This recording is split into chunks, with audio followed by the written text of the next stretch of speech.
PV. Welcome to a brand new episode of Pvtv. I'm Brianna Oliveira. And I'm Matt Mugno, and here are this week's top stories. Now, on April 12th, the Environmental Club invited climate scientist Dr. John Kreisting from the NOAA in Princeton to speak to students about climate change and global warming. In attendance were club members as well as several freshman biology classes. They learned that the weather is not the same as climate because weather can change in a matter of hours, but climate is the long-term predictable pattern of precipitation, temperature, and wind. Swift action is needed by individuals as well as legislative officials to cap emissions in order to help fend off predicted warming over the next 50 years. The Human Rights League Spiritware Swap is still collecting spiritware no longer wanted. Please drop off unwanted spiritware to room 215. Next week, you can come in and take a donated article of clothing for just $1. With this being the first week of May, here's Pvtv meteorologist Tyler McEwen with the weekend forecast. All right, boys, we're looking for the weather. So today we got a high of 59 and low of 53. Really stormy scattered throughout the day. And tomorrow there's going to be a high of 73 and a low of 53, rainy. And while on Sunday there's going to be a high of 60 and low of 47, rainy again. Now back to you. On Tuesday, April 16th, Bianca Belmonte, Brenna Collins, and Julia Guskin completed the finals for the Panasonic Creative Design Challenge entitled Panahara at NJIT. This year, students had to create a device to simulate a heart transplant. The challenge is a premier science and technology competition where the engineering and technical skills are put to the test, with the end goal of creating a robotic device that can withstand the complexity of an Adrigis Challenge course. Students are encouraged to develop their thinking, developing, building, and testing skills. In recognition of their work, winning teams are awarded special category prizes. Bianca, Brenna, and Julia were awarded with the special category prize for Best Overall Documentation. Congratulations on your much-deserved award and recognition. On Wednesday, during Pascack period, PV held its third annual wellness fair. Let's take a look. So this is our third Pascack Valley Wellness Fair. We have contacted vendors from all throughout the community that represent various service providers. We have 2 grocery stores here with nutritionists. We have alumni here that are piloting wellness apps and wellness devices. I like the event a lot. The free stuff kind of gets you to come. That's why I came first. And to see the dogs too, it's a plus. But a lot of the stuff is kind of interesting, and I do enjoy the event overall.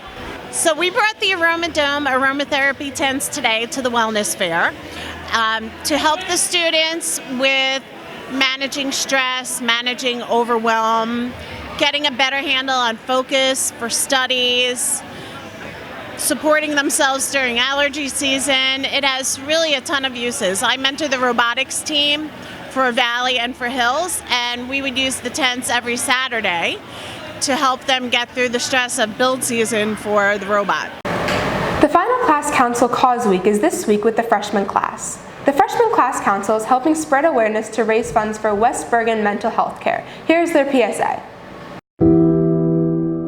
1 in every 4 Americans suffer from mental illness.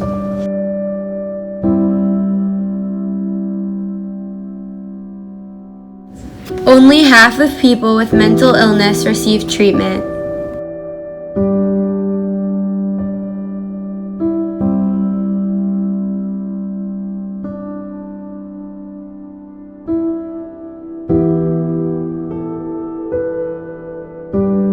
Nine out of 10 people with mental health problems experience stigma and discrimination.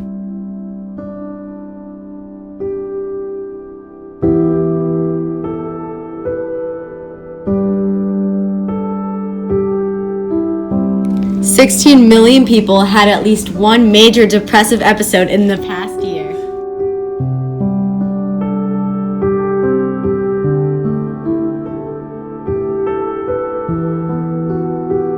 If you know someone suffering from a mental illness, you should reach out to them. West Bergen Mental Health Care can provide the help people need.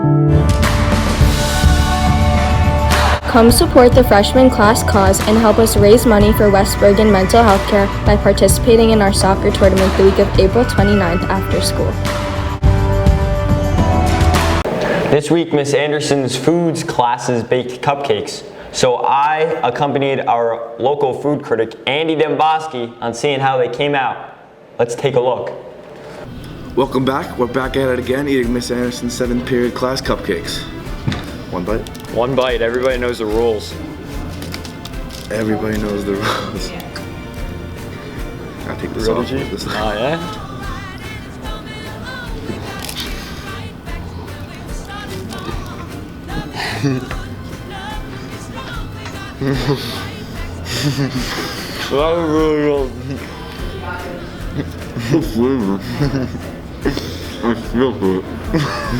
Alright, so this first cupcake, pretty creamy, good texture, really fluffy. There's really a lot at you at once. I'll give it a 7.1. I'm a big dessert guy, and I love cupcakes, but this was above average for sure. There was a lot of cream in the middle, so I'm gonna have to give it a 6. Next up, we got the Devil's Food cupcake. I got the Falk. There's not even a paper, it's just on the plate, and I couldn't even get it out of the little wrapping cup, but here we go, Andy. Right off the bat though, minus a few points because this whipped cream is not even cream, it's like hard as a rock. So, one bite. One bite. Everyone knows the rules.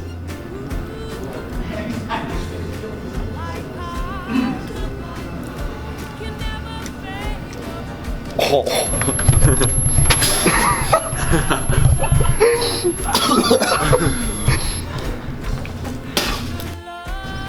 This is something else. That was nasty as hell. Alright, so after that experience, honestly, I'd rather have those raspberry toe cheese cookies from Christmas over that cupcake. That was just garbage. That was like crap in my mouth. I give it a 2.7. I don't think it was that bad. I just think like the delivery, the presentation, awful. So I'm gonna give it a 5. Alright, next up for me, we got the sap cake. I'm expecting big things. This is the s'mores cupcake, the s'more cupcake. Pretty general name, but something about the frostings got me a little worried. Supposedly, it's all about what's on the inside. Just like, yeah, that's how you should choose your spouse. All right. One bite. One bite. Everyone knows the rules. It's more like.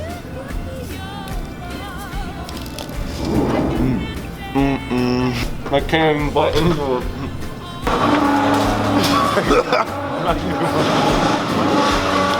I couldn't even get the frosting. It wasn't even frosting. That was like Charlotte's Web. I'm gonna have to. Honestly, it wasn't terrible. Like, I feel like if it was just like put together better, it would have been better. Maybe like a 5.5. I'd rate that in between the two I tried before. All right. I gotta say, I expected more from the sap cake. Hopefully, the mini-series will be better than the cupcake.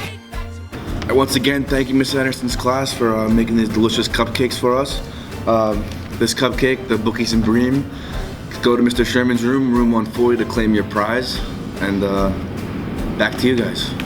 Have you seen the trailer for this year's miniseries Sapienza True Events? Here are some reactions after the trailer dropped. I'm Steve Romano, and this week, the Sapienza True Events trailer released for the entire school to watch. Let's go around the school and see if students are excited for this year's miniseries. So that was my first impressions, and I'm honestly kind of confused. After I watched the trailer, I was just really excited to see what SAP has to bring. Roll SAP. I heard it was amazing, 10 out of 10. I was really upset that they cut my part.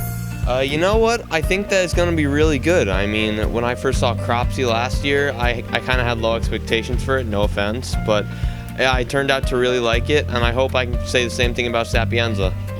You know, a lot of suspense, gives you a little tease, but the best part, Andy is coming. I'm excited. Wait and see what happens. Hopefully they can deliver a quality product that they've been hyping up for the past 10 months. But good or bad, no matter what, the whole point of Cropsy last year was to motivate kids to want to go out and make their own show, and that's what happened. So I'm grateful that they worked hard on it. I'm looking forward to seeing it, and hope the school embraces it as well. I liked it. I thought it was pretty good. Artistically, it looked phenomenal, I'd say. I thought it was great. I was a really big fan of the role that Matt Mugno played, and I really wanted to see first episode. I'm very excited. SAP was amazing. Hashtag Andy's coming. Matt Mugno, best producer ever.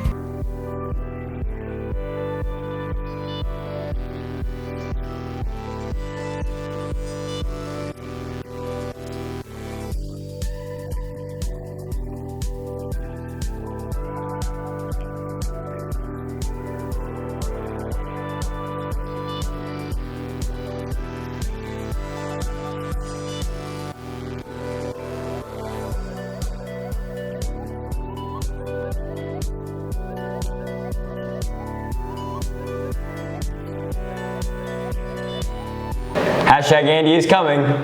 There's been rumors of students still eating lunch upstairs, even though it is forbidden. Our investigative reporter Ari Quinn is back with an all-new controversy. Let's take a look. Students have not seemed to be following the rules when it comes to eating lunch on the second floor. Mr. Mayo has sent out emails and there have been some teacher complaints. There have been posters hung up in places that have been known to be popular areas for this such behavior. We now turn to ex-lunch lady Christopher McGrath as he roams the upstairs hallways to see how big this problem has become. Thanks, Ari. I'm on the second floor to see if kids still eat lunch upstairs. Let's go find out. We're on a mission. Going to see if someone is eating lunch up here. I hear voices.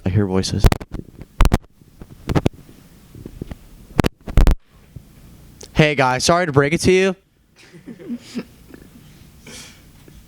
Why are you guys still eating lunch on the second floor when there's been numerous emails that just say can't be happening? Why are we still doing it? Are you guys happy being lawbreakers?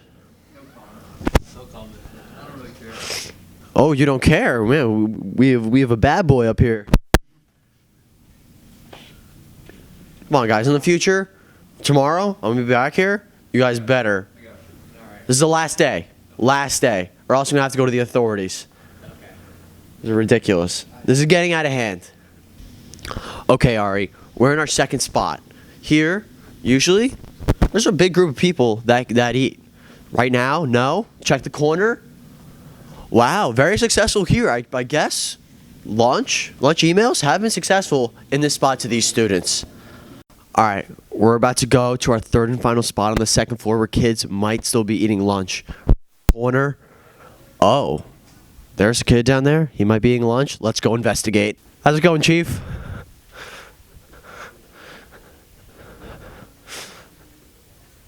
Are you eating lunch on the second floor right now? Oh, perfect. That's what I like to hear, man. Up top. Perfect. It's a real travesty that students aren't listening to the many emails sent by authorities. Will this problem continue? Back to you guys. Well, that's it for this edition of Pvtv. I'm Brianna Oliveira. And I'm Matt Mugno. Thanks for watching and have a wonderful weekend.